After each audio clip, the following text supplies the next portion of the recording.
Framer AI. If this guide helpful, don't forget to like and subscribe.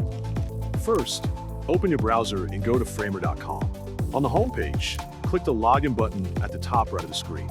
Enter your email address and then click the continue button to proceed. Once you're logged in and on the dashboard, click New Project to open a new workspace where you can begin your design.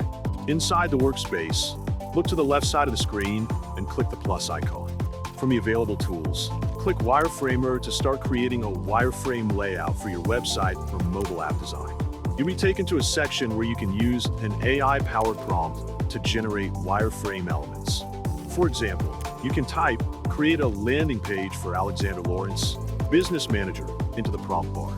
After Framer generates the wireframe based on your request, go to the plugins section and click Workshop. Here, you can enter another prompt, such as create a login button. Drag and place the component onto your wireframe layout. You can also customize the wireframe elements to suit your design needs and preferences.